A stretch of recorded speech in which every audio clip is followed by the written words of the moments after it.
እኔ እንጀራ ስጋግር እሱ ያወጣልኝ ነበር የኡነት የሱ ጥፋት እሷ መደረብ ብቻ ነው እኔ ላይ ቤተሰቡም እስካሁን ድረስ ከኔ ጋር ይገናኛሉ እናቱን የብሞት ቀብሬ ላይ እንዳትቆም ብለዋለች ካንቺ ስለተለያየ አዎ እርጉዞና ቡናው ቀጥልኝ ትበለው እስቲ እሷ ላንቺ ነው ወቅተው ብሎ ንቆ ነው የሚሄደው እንዴት አወቅሽ አንቺ ይሄንን ቪዲዮ አለው ክልኩልኛል ሲያወራኝ እኔን በክብር ነው የሚያወራኝ ስደውለት በጣም ያንቋሽሻታል ሰውም ደግሞ ለሆነ ጉዳይ ከተፈልገ አብርሃም ከተባለ ለቤቱ አብርሃም ከተባለ የሜሪ ባል ወይ ትግሬው ባል ነው የሚባል እስካሁን ውቅናይን አልተነሳም ይሄን ስትሰሚ ላንቺ ምን ይሰማሻል ያመኛል ሴት ወልጃለሁ በርግጥ እቺ ሴት ያረጋችው ነው ያላረኩትም የሰው ባልም አልቀማሁም እግዚአብሔር ሰጠኝን ህይወት ነው ግን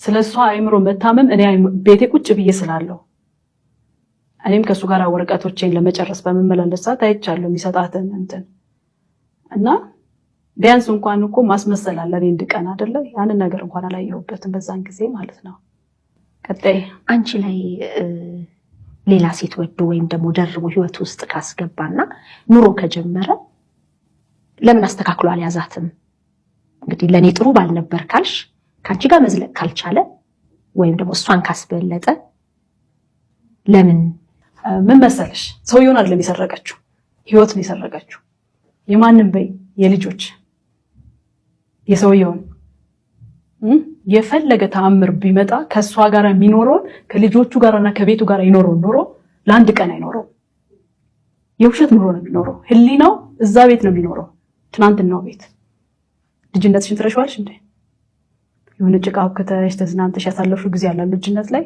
ያው ሁሌ እዚህ ውስጥ ይኖራል ለምን የመጀመሪያ ህይወትሽ ስለሆነ ያ የልጅነት ጊዜሽ ገባሽ ስለዚህ ይሄ ሰውየው ትዳር ይዞ ሲኖር የመጀመሪያ ህይወቱ ነው ያ ትዳሩ እቺኛዋ ሴት ግን ከሚስቱ ያጣው ምን መሰለሽ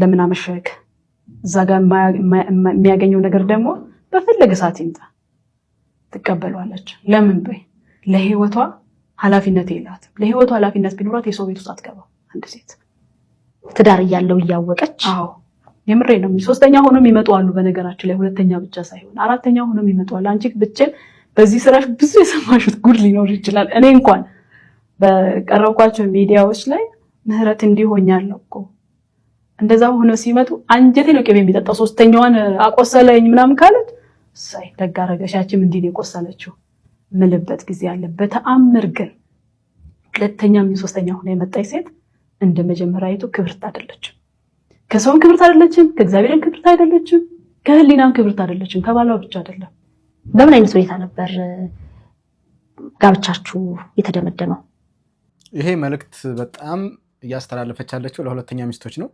ሁለተኛም ሶስተኛም የሚደረው እንደው ሴቶች በጣም አይታችሁ ከሆነ ያገባ ወንድ ላይ በፍቅር የመያዝ ያገባ ወንድ ላይ በቃ ትኩረት የማድረግ ምናምን ነገር ይታያል አሁን በዚህ ዘመን ማለት ነው በዚህ ዘመን ያገባ ወንድ ላይ ለምንድነው ሴቶች በጣም ኢንተረስትድ የሚሆኑት ሲባል አንዳንዴ ሪስፖንሲብል ስለሆነ ነው ቤተሰብ አግብቷል ማለት በቃ ብዙ ነገሮችን ሃንድል ማድረግ ይችላል ቤተሰብ መስርቶ መኖር ይችላል ማለት ሰውየው ብርቱ ነው ጠንካራ ነው ተብሎ በሴቶች ዘንድ አፕሪሺየት ይደረጋል መሰለኝ ስለዚህ በዛ ምክንያት በሚስት ያለችውን ወንድ የመፈተን አብሮ የመሆን የማፍቀር ወይም ደግሞ የማባለግ ነገር ይታያል እና እንዳጠቃላይ መልእክቱ ግን ሁለተኛ ሚስት ብትሆኑ አንደኛ አትከበሩም ሁለተኛ በእግዚአብሔርም ዘንድ ኃጢአት ነው ሚስት ያለው ወንዶችም ሚስት ባል ያላትን ሴት አባካችሁ እና ትልቅ ለሰን ነው በጣም የሚያሳዝነው የብዙ ሰዎች ታሪክ ነው የብዙ ሴቶች ታሪክ ነው ትዳር ኖሯቸው ግን ባሎቻቸው ወደ ሌላ ሴት እየሄደባቸው ሁለተኛ ሚስት እያገባባቸው ስለሆነ እግዚአብሔር ከፈቀደ ከነ ሙሉ ማንነቴ በስርዓተ ተክሊል ማግባትና ቤቱ አገልጋይ መሆን በስርዓተ ተክሊል ማግባት የምትፈልጊው እና ጀግና ነሽ ሶስተኛው ልጄን አባትነቱንም ምንም ለቅዱስ ሚካኤል ገዳም መስጠት የመጀመሪያ ልጄ ዓለማዊ ስሙ አዶንያስ ነው የምለው ብያቸዋለሁ መግቢያ በር አይደል ትርጉሙ አዶንያስ ለኔ ክርስትና ላይ መግቢያ በር ነው አዎ የኔ መግቢያ በር ነው። የጽድቅ ስራ መግቢያ በር እንዲሆን ይፈልጋሉ ልጅ የቅዱስ ሚካኤል ልጅ ነው። አባትነቱን ሁሉ ነገር ለሱ ነው የምሰጠው። ሌላው እናቴን ከባሏም ከልጆቿም ማስጥዬ በክርስቶስ እቅፍ ውስጥ ማድረግ ፈልጋለሁ። ይበቃታል። ትዳርም አይተዋለች፣ ወልዳለች፣ ከብዳለች። ክርስትናን ተቀብላ ደግሞ ይሄኛውን ህይወት እንድታይ ነው የምፈልገው። እኛ ጋር ቤተክርስቲያን ሄዳ ስትመጣ ያለውን ሰላም ያለውን ደስታ ነገ ደግሞ መዳናን በምድር ታውቀዋለች። እኔ መዳኔን በምድር አውቀዋለሁ። ምክንያቱም ክርስቲያን ሆነህ ነገ ሲኦል አለብኝ ብለህ አትጨነቅም። ኃጢአት በሰራኸው እቀጣለሁ ነው እንጂ ሲኦል እንደማንገባ አውቀዋለሁ። ምክንያቱም በክርስቶስ መዳን አለ፣ በክርስቶስ ነፃነት አለ፣ ምህረት አለ፣ ይቅርታ አለ። እኔ በቃ ይሄኛውን ምድር ላይ ያለች የሰማይ ቤቷን እርግጠኛ እንድትሆን እንፈልገው። ክርስቶስ መታ ተጠምቃ አንገቷ ላይ ማህተብ ኑሮ እሷ ላይ ደግሞ ማየት እንፈልገው ማህተብ ስሟ እናትሽ ከድጃ መሐመድ ግን ያው በአብዛኛው ፋጡማ ነው የምንላት። የመጀመሪያ ልጅ ስለሆነች እንትን ስሟ እንደዚህ አይነት ትልቅ ደስታ ነው። እግዚአብሔር የልቦናዋን ሐሳብ ይፈጽምላት፣ ጥሩ ትዳር ይስጣት፣ በተክሊል የምታገባው ባል ደግ ባል ይስጣት። ለሷም እንግዲህ ከእስልምና ወደ ክርስትና መታ ነውና እናቷንም ከዚህ ወደ ብርሃን ወደ ክርስትና ለማምጣት እየጣረች ነው። ሐሳቧ ሁላ ቅን ነው፣ የምትናገረው ሁሉ ደስ ይላል። በጣም እግዚአብሔር ያስፈጽምሽ እንላለን። ማርያምን ፈርሞ ጊሸን ፊልሜን አስጨረሰ ብሎ ሰይፉ ላይ ያወራል። አያውቃትም እኮ ጊሸን ነጠላ ባረገና በሄደ እኮ አይደለም። እምነት እዚህ ውስጥ ነው ያለው፣ ልብ ውስጥ ነው። አያውቃትም። እዚህ ጋር እዛ ሄዶ በህዝብ ፊት ከዘመርክላት በጣም ይሄ ድራማ ነው። ሃይማኖታችን ላይ እኔ አንዱ ሃይማኖት ላይ ራሱ ድራማ እምነቴን ስለምወደው እሱ ነው አንደኛ። እምነቴ ላይ ድራማ እንደሚሰርብኝ ስለማውቅ እና ሽምግልና በዚህ አይነት መንገድ ይገባል አይደል? አንዳንድ ነገሮች ታዋቂ ሰው ሌባ ያለ አይመስለንም። ታዋቂ ሰው የሚያጭበረብር አይመስለንም። ይሄ የኢትዮጵያን ምስኪንነት ነው። ደስ የሚል ነው። እሱ ይህንን ስለሚረዳ ለማጭበርበር ለመስረቅ ያው ብዙ ታሪክ እኮ እናውቃለን። ከአረብ ሀገር ከወሰደባት ሴት ጀምሮ እስካሁን ባለው ሁኔታ እኮ እናውቃለን። ስንቱን እንዳጭበረበረ የሚገለጥ ነገር እኮ አይደለም፣ ሁሉም የሚያውቀው ነው አይደል? ከዛ በኋላ እኔ ከመሀላቸው ተነስቼ ሲሄድ ነው መኪና ከኋላ መጥቶ የገጨኝ እና ሲዛትብኝ ትዝ ይለኛል። ክለብ ውስጥ ያለው እየተዛትብኝ ነበረ። ምንድነው ላለው የሆነ የሚጎነትለኝ ሰው አለ ምናምን እንደተላከ የሆነ ሰው አውቄያለሁ እኮ። እሱንም ለማምለጥ ነበረ ቶሎ ሄድኩት። ገብቷል? እንደዛ እንድጠረጥር ያደርገህ ያዳማልሽ ስለሆነ ነው እኮ። ከዛ እሱንም በቃ እዚህ ጓደኞቼንም ላለመበጥበጥ እኮ ነው እኔ በቃ ምን አስረበሸኝ። እዛ ጋር ያለው ሙዱ ጥሩ አይደለም። ሙዱ ጥሩ ስላልሆነ የሆነ የማታውቀው ሰው መጥቶ ምንድነው ምናምን ሲል ግራ ትጋባለህ። የሆነ ነገር አለ ማለት ነው። በእርግጥ ሲልካቸዋል ምናምን የሚል ግምት አይደለም። እኔ በዛን ወቅት ፊልም ትወና ስለምሰራ የተሻለ የሆነ 1-3 በተለይ አዳማ ላይ በህግ አምላክ የሚል የአዳማ ልጆች በደንብ የሚወዱት ቆንጆ ፊልም ሰርቼ ነበር። እሱ ላይም ተዋናይ ነኝ፣ ደራሲም ነኝ፣ ዳይሬክተር ነኝ። ገብቷል? እሱ ላይ አዳማ ልጆች ያቁኛል ብዬ ስላሰብኩኝ ያው ወይ አውቆኝ ምናምን ነው የሚል እውነት ነው። እዚህ ላይ የያዝኩት ፖይንት ምንድነው ብዙ ጊዜ ታዋቂ ሰዎችን የመጠቀም ነገር አለ አይደለ? በተለይ ገዳማትን በማሰራት ህንፃ ኮሚቴ በማቋቋም ወይም ደግሞ ገንዘብ በመሰብሰብ ዙሪያና ምንም ገዳሙን የማያውቀው ሰው እንዲተውን ይደረጋል ምናምን። ዞሮ የገዳም ለማሰራት ወይም ደግሞ ህንፃ ኮሚቴ ሆኖ ተቋቁሞ ገንዘብ መሰብሰብ ላይ ያሉ ሰዎች በምን ያህል ፐርሰንት የገንዘቡ ተካፋይ እንደሆኑና ሌባ እንደሆኑ እዚህ በፊት ተናግረናል ይመስለኛል። እኔም ሪያክት አድርጌያለሁኝ። እሱን ፖይንት አንስቷል። ስለዚህ ታዋቂ ሰው ሁሉ ሌባ ነው፣ ጥሩ አማኝ አይደለም እያለ ነው እየተናገረ ያለው።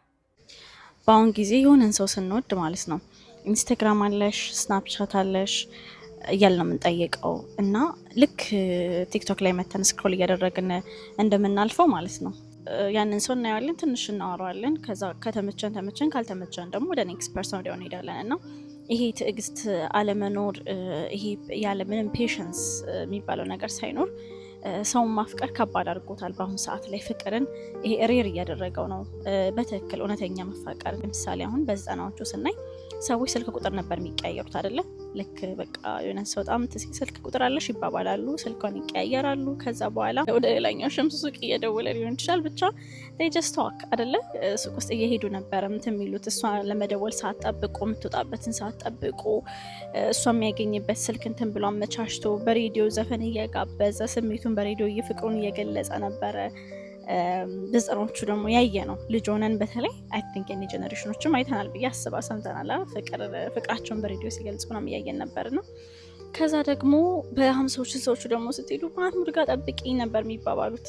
የሆነ ነገር በዚህ ሰዓት እዚህ ቦታ እዚህ ካፌ እንገናኝ ነበር የሚባባሉት እና ቤቱ ገብቶ ስለሷ እያሰበ ያዳን ነገ ምን ለብሳ ትመጣ ይሆን እሱስ ምን ለብሶ ይመጣ ይሆን በመጣበቅ ውስጥ በእርጋታ ውስጥ ትዕግስታቸው ይፈተናል፣ ፍቅራቸው ይፈተናል እና ቀስ እያሉ እየተዋደዱ እየተፋቀሩ ይሄዳሉ እና በጣም በእርጋታ ውስጥ ነው ፍቅራቸው የሚመሰረተው። መሰረት የሚጥሉት ነገር ጭራሽ መራራቅ ራሱ በአካል ተራርቆ በስልክ ራሱ እየተገናኙ ሰው ኮምፕሌን ያደርጋል።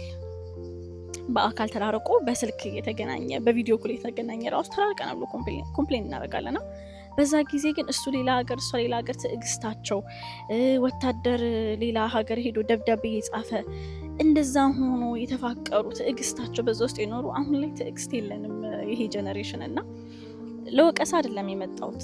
ምን ልላችሁ መሰላችሁ ኮንትሮቨርሻል ሊሆን ይችላል። ብቻ ቴክኖሎጂውን ነገር ባቀለለበት ሰዓት ላይ እናንተን የሆነ ሰው ማፍቀር ቻለ ማለት በጣም ጸጋ ነው። ማፍቀር ቻላችሁ ማለት በጣም ጸጋ ነው። አይገኝም። ደስ የሚል በረከት አለው። ያንን ሰው እንደፈለጋችሁ ታይታላችሁ። ፎቶ ከፈለጋችሁ አለ። ሶሻል ሚዲያ ላይ እንደፈለገ ሁሉ ነገር አለ። ሁሉ ነገር ቀሏል። ቪዲዮ ኮል አለ። እንደፈለገ እንገናኛለን። አማራጮች ብዙበት ዘመን ላይ አንድን ሰውን አይቶ አንድን ሰው ላይ ተሰትሮ አንድን ሰው ማፍቀር መቻል ማለት አይ ቲንክ ፍሌክስ ነው እና ያፈቀራችሁ የተፈቀራችሁ በጣም እድለኞች ናችሁ ለማለት ነው። ማፍቀርም መታደል ነው፣ መፈቀርም መታደል ነው። እኔም ሀሳቧን እጋራዋለሁ። ከድሮው አንጻርና አሁን በእኛ ጊዜ ካለው በተለይ ሪሰንትሊ የሰውን የመውደድ ነገራችን በጣም ኮራፕትድ ሆኗል። ወይ የምንወድበት ነገር ተቀይሯል፣ ወይም ደግሞ ፍቅሩ ተለውጧል። ራሱ አይድ ነው ግራ ይገባቸዋል አንዳንዴ እና ማንም ሰው ለፍቅር ኮሚትድ አይደለም፣ ለፍቅር ዋጋ አይከፍልም። ፌድ ያደርጋል። በቃ የሆነ ሪሌሽንሽፕ ይጀምራል፣ ፌድ ያደርጋል፣ ሌላ ሪሌሽንሽፕ ደግሞ ይቀጥላል። እና ሶሻል ሚዲያው ደግሞ ምንድነው አማራጭ እንዲበዛ አድርጓል። በቃ ብዙ ሰዎችን የማውራት እድል ይሰጥሃል ወይም ይሰጥሻል ማለት ነው። ስለዚህ በዛ ምክንያት እሱ ብሄድ ሌላ አገኛለሁ የሚሉ ተስፋዎች ናቸው መሰለኝ የሆነ ሰው ላይ ብቻ ኮሚትድ ሆነን ወደነው ዋጋ እንዳንከፍል ወይም ደግሞ ፍቅሩን እንዳናጣጥመው ያደርጋል ብዬ አስባለሁ። ነገር ግን ሁሉንም ያልተጨበጠ ነገር ስለሆነ ህይወት ከባድና የመፈቀሩ ነገር በጣም ሉዝ እየሆነ ማቴሪያል ተኮር እየሆነ በጣም የሚያስጠላ እየሆነ ሄዷል እና በጣም ያሳስባል። ስለዚህ ስቴይ ኮንሲስተንት። የምትወዱት ሰው ላይ በርቱ፣ ውደዱ፣ ተወደዱ። እንደዛ ነው። መውደድም መወደድም ጸጋ ነው። በጣም ደስ የሚል ነው። እይታዋ አሪፍ ነው ይመስለኛል።